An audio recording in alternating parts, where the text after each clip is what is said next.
New ইয়র্কে চলে যাচ্ছি, ফ্লাইটে করেই যাব। আমাদের গাড়িটা নিয়ে যাচ্ছি, মালিয়ার আব্বু ড্রাইভ করে যাবেন। তবে আমাদের গাড়িটা হচ্ছে আমরা এয়ারপোর্টে রেখে যাব পার্কিং করে। বরাবরের মতোই আমার অনেক বেশি ভালো লাগে প্লেন যখন ল্যান্ডিং করে টেক অফ করে তখন বাইরের দৃশ্য দেখতে। আর এখন যেহেতু ভিডিও করি তখন ভিডিও করার জন্য দেখতে আরো সুন্দর লাগে। ভাবি যে কোন সিনারিটা সুন্দর, কোনটা আপনাদের জন্য ক্যাপচার করব। তো এখন হচ্ছে ল্যান্ডিং এর টাইমে, ওইটা ছিল নিউ ইয়র্কে যখন গিয়ে পৌঁছে গিয়েছিলাম এয়ারপোর্টে। তখন আমাদের গোর থেকে এয়ারপোর্টে যেতে উবারে যত টাকা চার্জ করবে তার চেয়েও কম টাকায় আমরা নিউ ইয়র্কে মিশিগান থেকে গিয়ে ঘুরে আসতে পারি বা বিভিন্ন স্টেটে ঘুরে আসতে পারি। যদি ওইটা সিজনাল না হয় বা কোনো ভ্যাকেশন টাইম না হয়, তবে ভ্যাকেশন টাইমে ডিফারেন্ট, তখন কিন্তু টিকিটের প্রাইস খুবই আপ থাকে। ওইদিকে আবার প্লেনে ওঠার আগেই হচ্ছে ওরা বই দেখিয়ে দেয় কিভাবে কি হবে যদি কোনো সমস্যা হয়। যদিও এখন আর তেমন একটা বই পাই না, আল্লাহ ভরসা। আর এখানে হচ্ছে পানি তো নেওয়া যাবে না, কোনো লিকুইড সাথে নেওয়া যাবে না, তাই মেয়েদের পানিগুলোও ফেলে দিতে হয়েছে। এনিওয়ে এখন হচ্ছে আমরা বের হয়ে যাচ্ছি, সব কিছুই রেডি, গুছানো শেষ।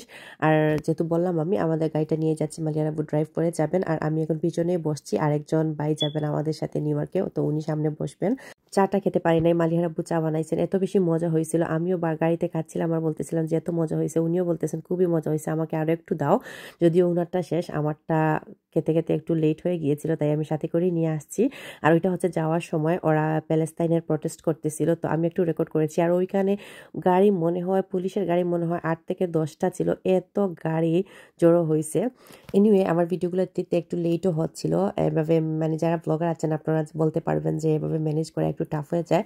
তো যাই হোক, এখন হচ্ছে আমরা এয়ারপোর্টে চলে আসছি আর এখন হচ্ছে আমরা হোটেল শেরাটনে আছি। ওইখানের পার্কিং লটে হচ্ছে আমাদের গাড়িটা পার্ক করে রেখে গিয়েছিলাম। ওইটা উনি অনলাইনে রাতে রিজার্ভেশন করে রেখে দিয়েছেন। আর জাস্ট এখন গিয়ে সব কিছু আরও বাকি যেগুলা কাজ ছিল পেপার ওয়ার্ক ওইগুলা ডান করেছেন। তো $5 ডেইলি পার্কিং আর $10 ওভারনাইট, বাট আমরা 5 দিনের জন্য মনে হয় $80 এরকম করে হয়েছিল। আর অনেক ভালো হয়েছে, প্রাইসও আমাদের কাছে খুবই ভালো মনে হয়েছে, কারণ আমাদের ঘর থেকেই তো এয়ারপোর্টে যাইতে $100 মতো উবার চার্জ করবে, তো দুইবারে $200 যাইবে। তো ওই তুলনায় তো মানে খুবই ভালো। আর আরেকদিকে হচ্ছে মানে আত্মীয়স্বজন অনেকেই আছেন, কিন্তু কাউকে বলা, ঝামেলা করা, কষ্ট দেওয়া ওইটাও হচ্ছে আরো বড় সমস্যা। ওই জন্য নিজে নিজে করে ফেলাটাই হচ্ছে বেটার ছিল আর কি খুবই।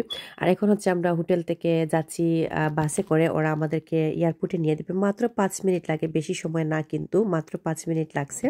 আর এখানে মানে প্রায় সবাই দেখা যায় এক স্টেট থেকে আরেক স্টেটে যাওয়া আসা করা হয় খুবই বেশি বেশি করে, তো সবসময় কাউকে বলা, কষ্ট দেওয়া এটা কিরকম জানি লাগে। তো এই ওয়েটা আমার কাছে বেস্ট মনে হয়।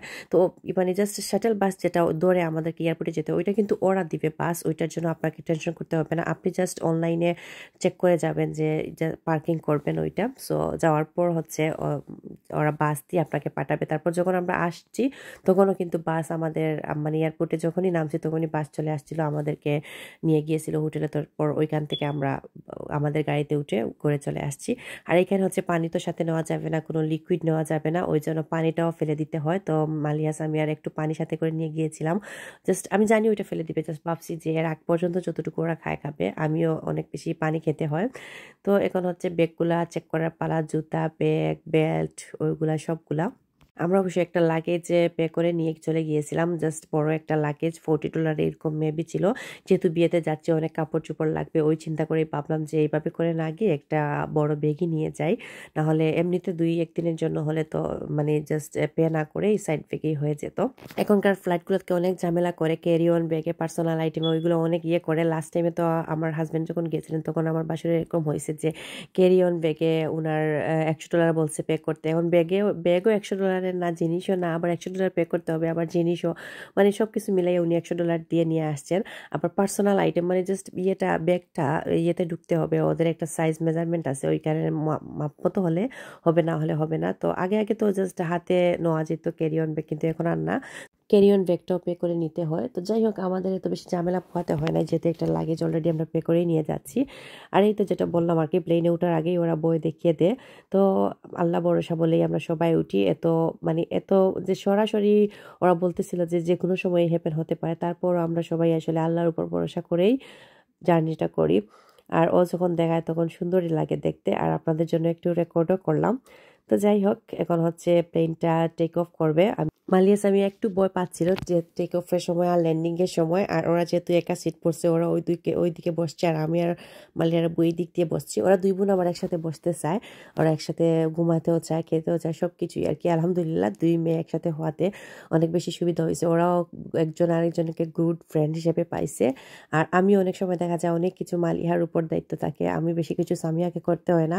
মোস্ট অফ দ্য টাইম দেখা যায় মালিয়াই সামিয়াকে হ্যান্ডেল করে নিচ্ছে। যেমন আজকেও আমি সকালে কাজে ছিলাম, তো মালিহা সামিয়াকে নাস্তা খাইয়ে দিয়েছিল। যেই দিন আর কি অফ থাকে ওই দিন হচ্ছে মালিহা সামিয়াকে নাস্তা টাস্তা খাওয়ায়, তারপর অন্যান্য খাবারও খাওয়ায় আলহামদুলিল্লাহ।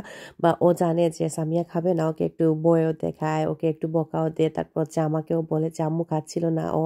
আবার সামিয়া হচ্ছে মালিয়াকে মাঝে মাঝে অনেক বেশি মানে আর কি, যেটা বুঝে যে আপনি বললে আম্মু তো বেশি ইয়ে করবেন, সো ওইটাই আর কি। তো আলহামদুলিল্লাহ সব কিছু পরেই প্রথম দিকে একটু কষ্ট হয়েছে, যেহেতু দুইজন একসাথে ইয়ে করা বড় করাটা একটু টাফ হয়ে যায়। এখন আস্তে আস্তে ইজি হয়ে যাচ্ছে। এখন দেখতেছি যে না আলহামদুলিল্লাহ ভালোই হয়েছে।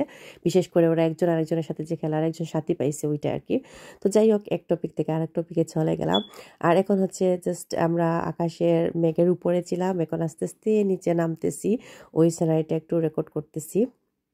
খুবই সুন্দর লাগে আসলে। আমি চেয়ে আছি, মালিয়া আব্বু বলতেছেন যে বাচ্চাদের খবর নাই, চেয়ে আছো আর রেকর্ড করতেছো। তো আমি বলতেছিলাম যে বাবা আছো সাথে, আর বাচ্চার খবর তো বাবাও রাখতেছে অলরেডি। আর ওদেরকে যেটা বলছি আর কি, এত বেশি এখন আর ইয়ে করা লাগে না আলহামদুলিল্লাহ, মোটামুটি ওরা সবকিছু এখন বুঝে। এখন হচ্ছে আমরা নিউ ইয়র্কের উপরেই আছি। তো ওইখান থেকে হচ্ছে স্ট্যাচু অফ লিবার্টি দেখা যাচ্ছিল, যদিও আমি সরাসরি গিয়ে ওইটা দেখছি। আর এখন প্লেন থেকে একটু রেকর্ড করছি, একদম কি সুন্দর বোঝা যাচ্ছিল ওইটা।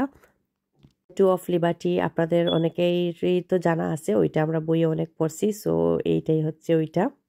প্লেন থেকে যে দেখা যাচ্ছে ওই জন্যই বেশি খুশি লাগতেছে। আর এই তো বিল্ডিং আর বিল্ডিং নিউ ইয়র্কের ওইদিকে। আবার আমরা সবাই গিয়েছিলাম মিশিগান থেকে। তো যাওয়ার পর দেখা যায় আগের দিন আমার দুই জায়ার ফ্যামিলি গিয়েছিলেন, পরের দিন আমরা গিয়েছি। এক একজনের এক একবার ফ্লাইট, এক একজনকে এক একবার এয়ারপোর্ট থেকেই পিক আপ করতে হচ্ছিল।